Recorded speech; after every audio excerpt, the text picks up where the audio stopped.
வணக்கம். எம்ஜிஆர் அப்படின்னு சொல்லும் போதே நமக்கு நினைவுக்கு வருபவர் எம்என் நம்பியார். அதே போல எம்என் நம்பியார்னு சொல்லும்போது எம்ஜிஆர் நினைவுக்கு வருவாங்க. தமிழ் சினிமாவில் எம்ஜிஆருக்கு நிகரான ஒரு வில்லன் யாரானாக்கா அது நம்பியாராக தான் இருக்கும்.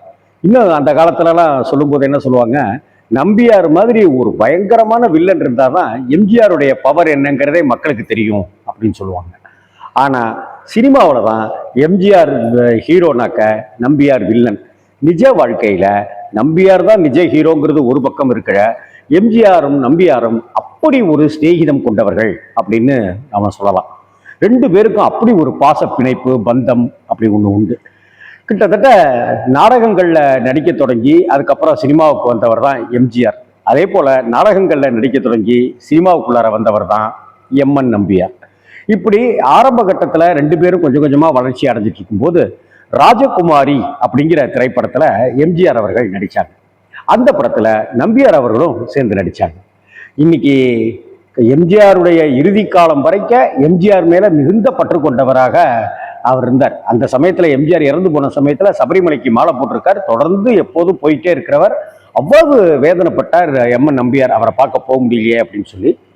அந்த காலத்திலேயே ராஜகுமாரி திரைப்படத்துல எம்ஜிஆரும் நம்பியாரும் நடிச்சிட்டு இருந்த அந்த சமயத்துல எம்ஜிஆரை தூக்கிலிடுகிற மாதிரி ஒரு காட்சி. அப்படி தூக்கிலிடுகிற காட்சியில டக்குன்னு அழுத்தின உடனே அந்த ட்ரிக்கர் அந்த இதை அழுத்தின உடனே எம்ஜிஆர் கீழே விடணும். அப்படியான ஒரு காட்சி அமைப்பு செட்டப்லாம் போட்டாச்சு, எல்லாமே பண்ணிட்டு இருக்காங்க. அப்போ அதை ஒரு தடவைக்கு 4 தடவை ரிஹர்சல்லாம் பார்த்துட்டு எல்லாமே பண்ணி ஓகே ரைட்டு நடிக்கலாம் அப்படின்ற சமயத்தில் எம்ஜிஆருடைய வெயிட்டு தாங்காம டக்குன்னு அது உடைய கயிறு கழுத்தை இறுக்கிக்குச்சு. இது யாருக்கும் சரியா தெரியாம இருக்கிற சமயத்துல அப்ப எம்என் நம்பியார் தான் இது என்னமோ ஒரு அசம்பாவிதம் நடக்கிற மாதிரி இருக்கு அப்படின்னு சொல்லிட்டு விறுவிறுன்னு போய் பார்த்தா எம்ஜிஆருடைய கழுத்தை அந்த கயிறு இறுக்கிக்கிட்டு இருக்கு. எம்ஜிஆர் தவிக்கிறாரு, உயிருக்கு போராடிட்டு இருந்தாரு. உடனே எம்ஜிஆர் அப்படியே தூக்கி கட்டி அப்படியே பிடிச்சிட்டு நிற்க மற்றவங்கெல்லாம் ஓடி அந்த கயிறை அவுத்து என்னன்றதெல்லாம் பார்க்க ஐயோ எவ்வளோ பெரிய தவறு நடந்துச்சு அப்படின்னு எல்லாருமே பதறி போயிட்டாங்க. அந்த சமயத்துல தான் எம்ஜிஆர் என்னுடைய உயிரையே காப்பாத்திட்டா அப்படின்னு சொல்லிட்டு நம்பியாரை கொண்டாட ஆரம்பிச்சாரு. நீ மட்டும் என்னடா ராமச்சந்திரா, நீ தான் மக்களோட உயிரெல்லாம் காப்பாற்றணும்ட்டு போராடிட்டு இருக்கிற, மக்களுக்கு உனக்கு ஒரு 5 ரூபா கிடைச்சா கூட அதுல 3 ரூபா மக்களுக்கு கொடுத்துட்ற அப்படின்னு சொல்லிட்டு சொல்லுவார். தமிழ் சினிமாவில் எல்லாருமே எம்ஜிஆர் அவர்களை எம்ஜிஆர் அப்படின்னு பேர் சொல்லி கூப்பிட மாட்டாங்க.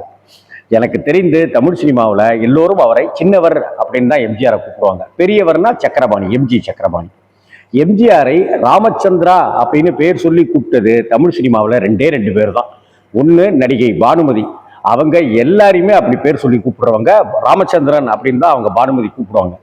அதற்கு பிறகு அன்போடையும் வாஞ்சையோடையும் ராமச்சந்திரா அப்படின்னு சொல்லி கூப்பிட்ட ஒரே ஆள் எம்என் நம்பியார் அவர்கள் தான்.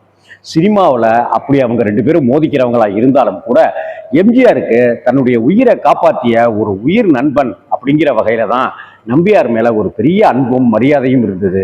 இன்னும் சொல்ல போனா நம்பியாருடைய பக்தி, ஐயப்ப பக்தி எம்ஜிஆரை மெய்சில் இருக்க வச்சுது அப்படின்னே சொல்லலாம்.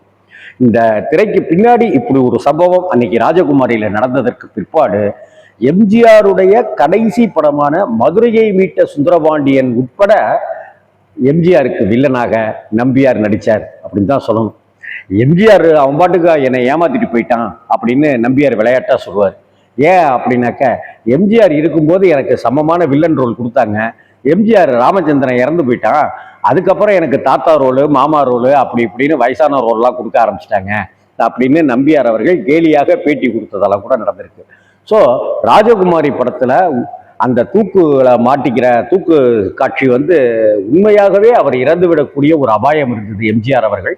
அந்த எம்ஜிஆரை அந்த சமயத்துல காப்பாற்றியதால கடைசி வரைக்கும் ஒரு நன்றி உணர்வோடையே எம்ஜிஆர் இருந்தார்.